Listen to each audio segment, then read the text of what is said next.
Hi everyone, my name is Jean-Christophe. In this beginner Python tutorial, we will learn about Python operators. So operators are super useful in Python. Actually, there are basic skills you need to understand in order to learn Python programming. So what they are used to perform arithmetics or assignments of variables and values.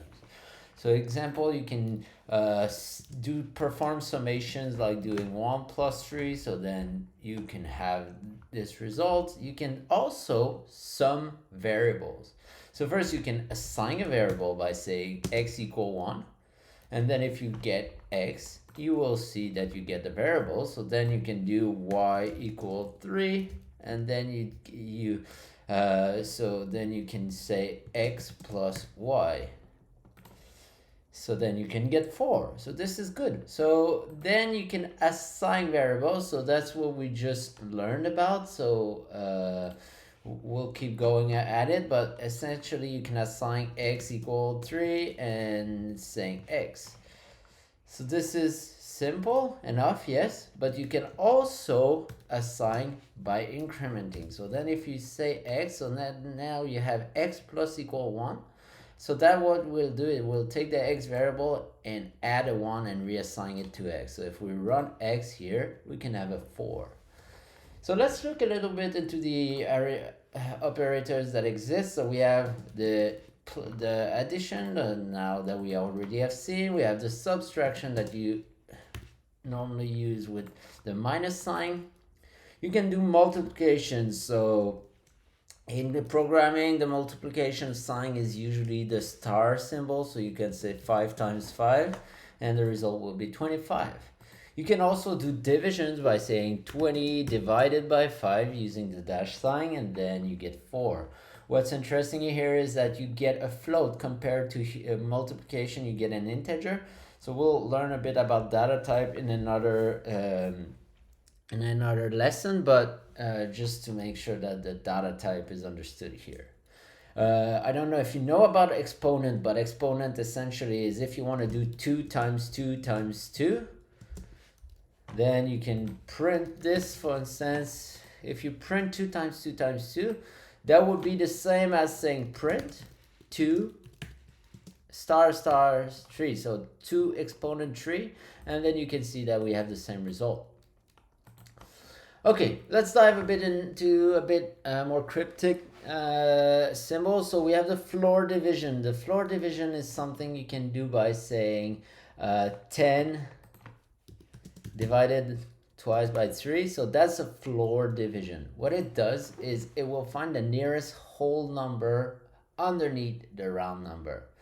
So to understand a bit better, if you do a division here equal 10 divided by 3, and then you have division 1 here, division 2 there underneath, we have 15 divided by 4.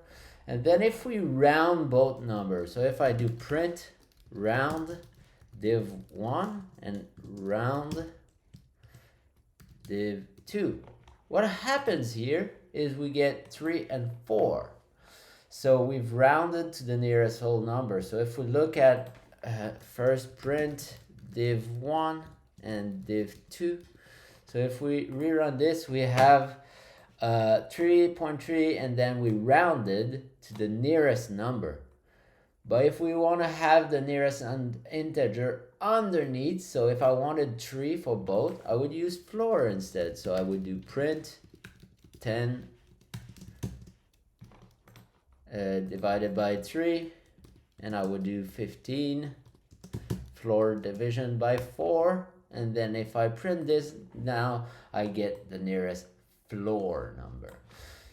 So this can be useful in many situations. I'll let you figure it out. But I want to move to the next, which I find is a little bit more interesting, is the modulo operator. So you can do 10 modulo 5. So that would return 0. So you use modulo with the % sign, that would return 0. The reason for this is a modulo is a division, and the modulo returns the remainder. So here the example of what happened is it was 10 divided by 5 equals to remainder 0.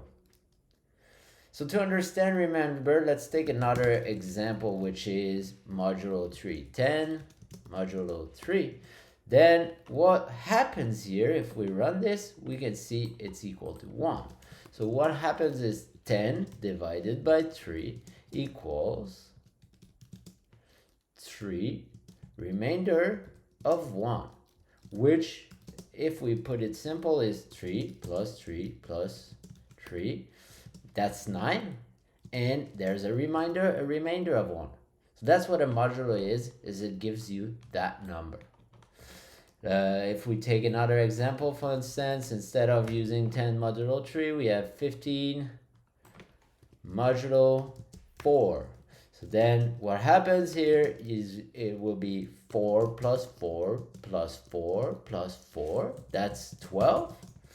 So there is not another 4, so there's no room for the other 4 to fit. If we added another 4, it would be 16, so that's above 15. So so in this case it's 4 remainder of 3. So if we run this, it's 3. So what it gives is the remainder. So this is very useful in computer programming to speed up calculations. And one example I will give you is, for instance, if I have a bunch of URL and I would like, or a product or whatever, and I would like to split them in buckets. I don't know if you've heard of A/B testing or split testing or whatever, but in this case, if I run this, it will give me the IDs from each page. So if I want to bucket this into bucket 1 and bucket 2, I could use modulo, because now I just have 6 examples. But what if I have 500,000 or 500 million example that I want to bucket? Then modulo can come in very useful. So I start with empty buckets and I define a modulo. So if I want to split this in 2 buckets, then I would use modulo equals 2. So in this case, I want to split into 2 groups, so modulo equals 2. So in this case, what I would do is I would loop through each PID for PID in PIDs. If you don't know about loops, we'll learn about loops later on, but don't forget. So essentially, I'm just looping through each value. And then I would use the product ID here, 122.3, and I would divide it by the modulo. So the result would be PID modulo 2. So I would do the modulo. So if I want to understand what's going on, I would print PID and modulo so I can keep track of the loop, what it does. And then I would create a tuple. So I would store the information by saying PID result. And then I would add the result to the buckets. And I would append the tuple here. So then if I show the buckets, if I run this, I will show that, okay, I have all my modulos. So what happened is I printed the modulos was always 2, and then I loop through each ID, I divided by the modulo, and then I get my result here. And what I will see is that the remainder was always 0 or 1. If I change this to be 3, for instance, I could have 3 buckets, 0, 0, 0, 2, 2, 1. So this is kind of a semi-random solution to do bucketing, but it's a very powerful one when you apply this at the scale. So hopefully modulo was not too complex. Let's move to assignment operators. So in Python, you can assign, just as what you would do linear algebra, just as you would do in algebra, is you could assign 6 to x. So you can, we've seen that. So essentially by using the equal sign, then you can assign a value to x. You can assign other data type. For instance, you can say x equal hello. and then x would be equal to hello. So this is very powerful in Python, and it will help you understand later on everything you can do, but this is the basic thing you should know. Another thing you could say is you could say x equals x plus 1, then you would see x. But what if instead what you want to do, you could use x plus equal 1, and that would be the same. And if we run this, we see x equals 7 again. So you can assign with subtraction, minus equal 1, x. You can do the same thing with multiplication, x times equal 1 times equal 2.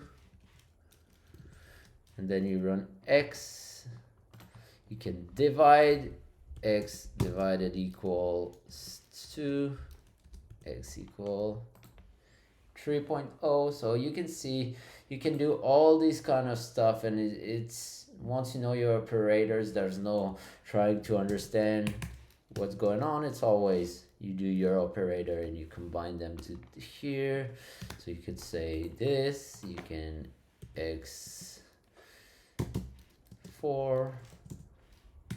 So all it does, it reassigns the value with the arithmetic you've asked it to do. You can do x modulo 4, and then you can do x.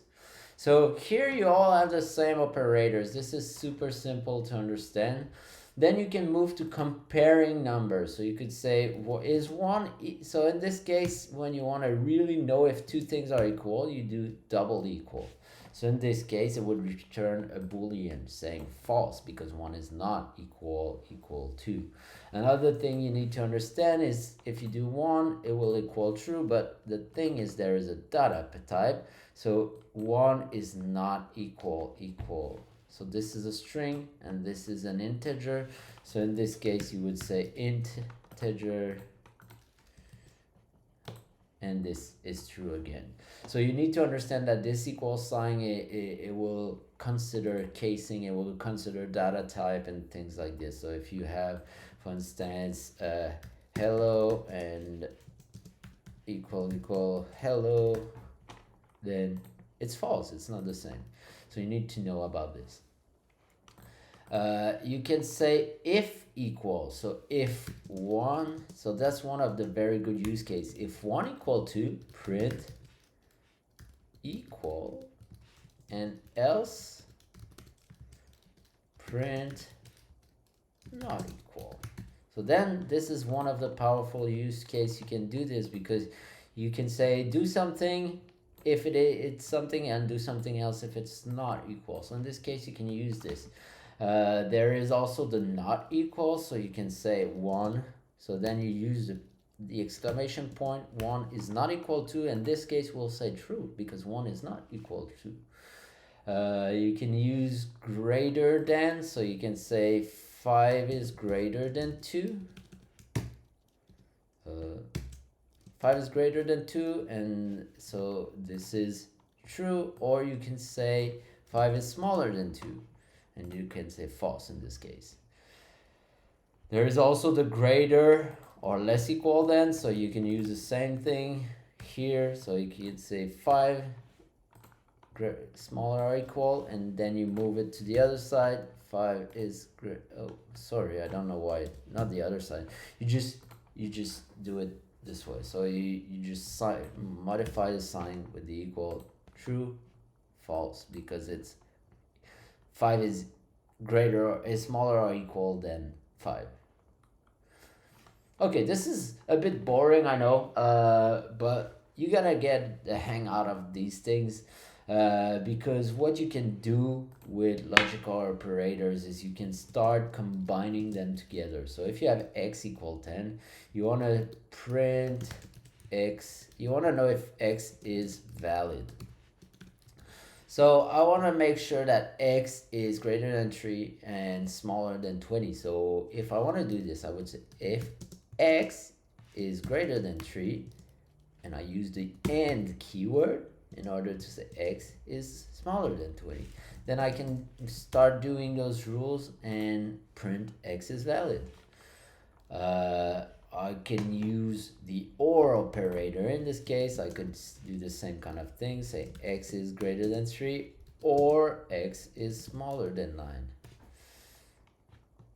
So if I would only have had x is smaller than 9, it would say false, but if I do both together, then it's greater than 3, so it returns true.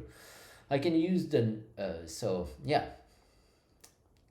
I can use the not keyword, the not method as well. So I can say x equal 10, and if x is not equal, if not x equals 10, so if 10 is not equal to 10, then return true. So if not, so if I do this, if x not equal to 10, then I say print hello, and else print not.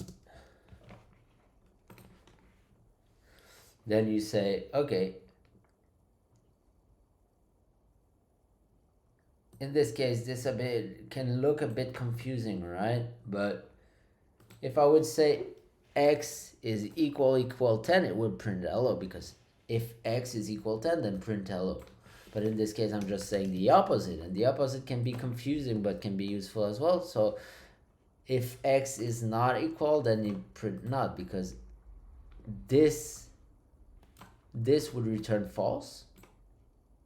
So because it returns false, you move to the else, and then you return not. Okay, this is a bit confusing. I don't like those double negation, but it can be useful in many cases. Okay, let's move into the is in. So there are other ways you can assign variable. So you can say x, y equal 1, 2, and then you have a print x, y. Then you have this way of variable. You can also assign a separate way by saying x, y equal stand. So then if you print x, y, you say that both have been assigned the value 10. So you can use, in order to know if x is the same as y, you can say x is y. This would return a boolean saying true. Again, if you want to do x is not, you can do the opposite, say x is not y, and then it would return false because x is y. Okay, these are useful.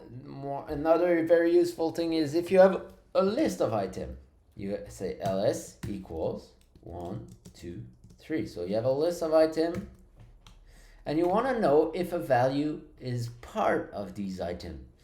So I can say s1 in ls. So then it will loop through each value and say, oh yes, 1 is part of the list. So this is super useful. You can also use the not in.